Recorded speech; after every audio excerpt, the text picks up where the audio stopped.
Transforming your life with hypnotherapy just got easier with your host, Julie from coachinghypnosis.net.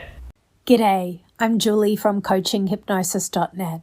I'm a clinical hypnotherapist in strategic psychotherapy. I help people change their minds without changing out of their pajamas. Today's episode is called The Courtroom Between Your Ears, because whether you're a lawyer, a leader, or just someone who's ever argued with your own memory, your brain is building legal fiction every single day. Let's talk about that. One of my first jobs out of school was pushing a trolley full of confidential legal files in and out of a tribunal on behalf of the Law Society of New South Wales. In the US, I think you call that the Bar Association, basically the professional body that regulates and disciplines lawyers. In Australia, the Law Society deals with solicitors, and in the US, each state has its own bar association that does something similar. There was no public jury, just complaints from members of the public or lawyers writing in to say, "My lawyer's gone rogue. My trust fund's disappeared. My solicitor won't return my calls." Some of these complaints were deeply serious, emotional, financial, even suicidal. I wasn't just a file carrier. I was also kind of a legal bounty hunter. I'd track down people and serve them so they had to appear in court. Sometimes I'd wait in dusty old libraries for someone to copy a page from an ancient book just so I could get it back to the tribunal. Here's what stuck with me. Lawyers are terrified of the Law Society. They want to do the right thing, but they're also navigating complex perceptions, theirs, their clients, and the systems.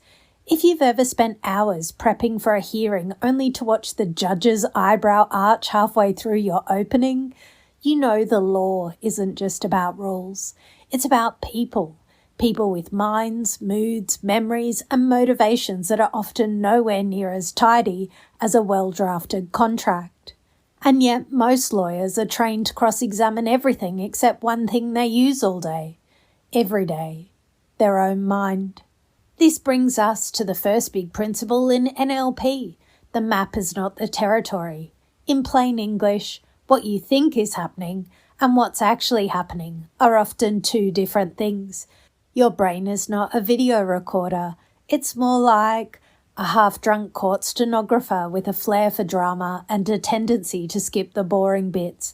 We all walk around with internal maps of the world, interpretations, assumptions, stories, based on what we believe, what we've experienced, and how we filter reality. So when people say, "They never told me that," I was clear with my instructions. Everyone knows that's the policy. They might all be telling the truth, according to their map. Let me give you a real-world example. HR rolls out a new workplace policy. It's legally solid. Sent in an email. The subject line reads, "It's just a policy to help with consistency." Here's what happens inside people's heads. HR manager. Clarity, fairness, legal protection. We're heroes. Employee. More rules, less trust. Union rep. Attack on all rights, battle stations everyone. Lawyer. Let's hope the wording holds up in court. Cynical staffer. Management control trick, #48. Same sentence, 5 different interpretations, 5 different maps, and suddenly your well-meaning policy becomes a perception minefield. If you work in law or leadership, this isn't just theory. Every time you run a negotiation, prep a client for court, handle a grievance or investigation, write a workplace policy, deal with conflict or coaching, you're not just dealing with facts, you're navigating belief systems, internal logic, emotion, and memory. If you speak only to the territory, the dry facts, but ignore the person's map, it's like arguing with a brick wall. But if you understand their map, you can shift the conversation. You can guide people to better options. You can literally change how they see the problem. Let me put it like this. Imagine preparing a case based on what you think happened. You ignore the other side's version. You never consider how the judge might see it. Sound ridiculous? That's what most people do in daily life.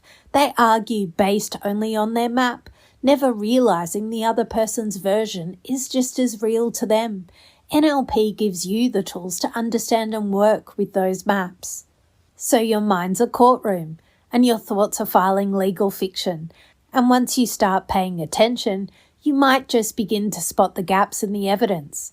In the next episode, we'll talk about how to actually rebuild your internal maps and how you can help others do the same without a courtroom drama. Hit follow or subscribe if this resonates, and I'll catch you in the next one. I'm Julie from coachinghypnosis.net, and remember, when you change how you think, you change everything.